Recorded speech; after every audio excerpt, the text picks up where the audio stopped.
This is a toy spot on the Hasbro Spider-Man series figures. Today we're looking at the Black Costumed Spider-Man.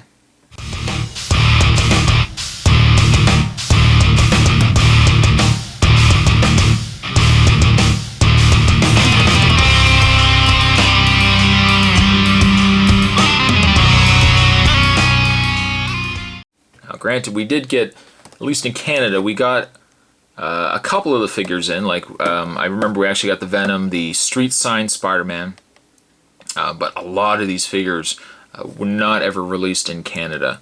You might have found the odd one here and there, but I actually ended up getting this guy on eBay just because there was no way I was ever going to find him in Canada unless I was just lucky enough to stumble on him. It's not quite, I don't think it's actually quite the Spider-Man Classics line. It's just a Hasbro released line. I believe it's 2008, or 2009 actually, that they've got this dated. It's also the same line that featured the not well-received Juggernaut, unfortunately. I don't think that Juggernaut was well-liked. But it's turned out to be a pretty good wave, of figures actually, and more importantly, it was the wave, or the series that finally gave us a Tarantula figure, as well as the Matt Gargan Scorpion Strike Venom as well. Package-wise, there's nothing really to be said. I mean, figure rides glider. That, I don't know, I think that it's a bit of a weird sell because he doesn't really ride glider. You just kind of, I don't even know if you can call it a glider. It's just a web stand. But the back of the package, as you can see, oh, there, he's riding his glider. I don't know what it is. They just don't want to have the Black Costume Spider-Man on his own. They've either got to have a web projectile stuck in his hand, or they've got to give him a glider of some sort. Either a standing glider, or they've given him a sky glider of sorts. It just makes no sense. The read-up says, Spider-Man stalks the streets in his black costume looking for trouble. He's played nice with criminals for too long, and now it's time they learn the web slinger is serious. Creeping quietly from the rooftop to rooftop, he searches for muggers ready to smash any crime he finds. And then down below it says, who's on your side? And of the superheroes, we've got the Street Sign Spider-Man, a great figure, repaint of a previous Spider-Man Classics figure. We've got the Iron Spider-Man, who was a repaint of the Spider-Man Origins line, Iron Spider. And then we've got a Spider-Man. I have not seen this Spider-Man at all, not even on eBay, so I'm not quite sure whether it's a repaint of an existing Spider-Man. It would be cool if it was a repaint of this guy. I don't think that's the case. I don't really know, though. We've got Venom, which was a repaint. Essentially, the repaints are across the board, because this is a repaint of the Spider-Man Classics Venom, one of the better Venoms ever released. And then we've got Tarantula and Green Goblin. Collect them all. Collect them all. You can also visit Spider-Man online at www.hasbro.com/Spider-Man, which I actually have checked out. It's extremely disappointing. There's really not much to be said at all for the website. It doesn't even feature most of these figures. It features a variety of just hand-picked figures from different lines. It's just a mess. But that's packaging on Spider-Man. What we'll do is we'll get this opened up and we will have a look at the Black Costumed Spider-Man. Stay tuned.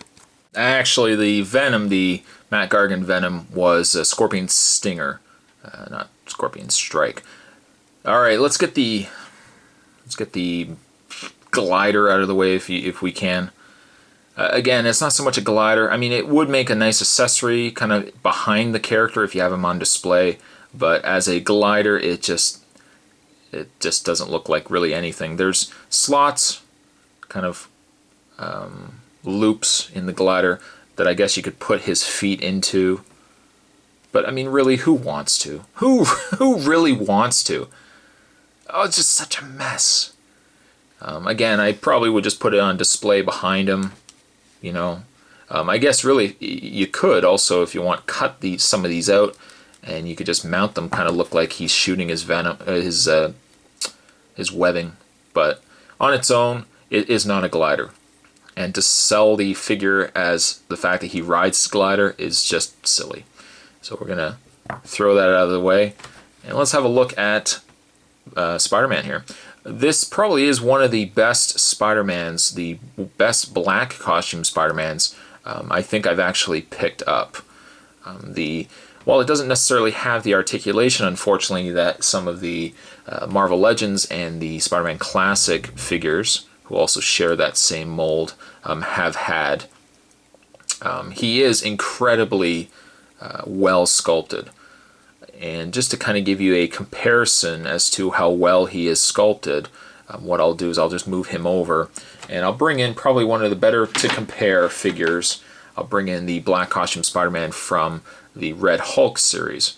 And right off the bat, it's night and day, really. Granted, the shading I think is a little too excessive on the Red Hulk Spider-Man, but the build, I think the build is really what gives it in. The Spider-Man here from the 2009 series of figures, while he doesn't, yes, have the articulation that the Red Hulk series Spider-Man has, I think one thing he does make up for is the build. I mean, to me, looking at these, this looks more like Spider-Man than this one right here. He's got the really nice slender body that Spider-Man really is more used to having, instead of this much larger build. I mean, the legs and everything else really look too large on Spider-Man. So I do prefer this Spider-Man more. So the one problem I have with it is what I'll get into in a second. Now, some of you looking at this figure may not necessarily have this figure, but the figure itself looks strangely familiar. And that is because, if I can find the actual figure here, here we go. I had him buried. We bring in the Spider-Man from the 2010 Fiercest Foes battle card line. It looks to me, and I might just be off, but it looks to me like the head and the majority of its upper torso looks like it's been reused. Bicep-wise also it's been reused as well. And I think the only glaring difference is the fact that the Fiercest Foes Spider-Man doesn't actually have the additional torso articulation that this Spider-Man has here. Also, they've smartly decided to swap out this hand, which I'll get into in a second, with just a normal hand, which I think is a smarter decision. So it does look like it does share very similar traits. It is very possible that they reused this guy over to this one here and just took out the torso articulation. And we'll move him out of the way too. Boy, this is a bit of a learning class, isn't it?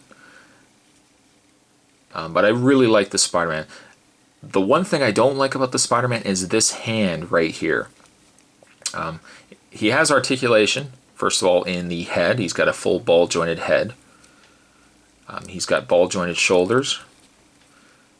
Now, he doesn't have any swivel as much as he has a single peg in his elbow that serves to allow you to bend the arm as well as rotate it. He has no articulation in the wrist, which isn't so bad on this hand, but where the problem comes into play is this hand right here. You can bend the elbow, but the way his hand is positioned, it would almost make more sense that his hand could bend further in, that you can't really rotate the hand.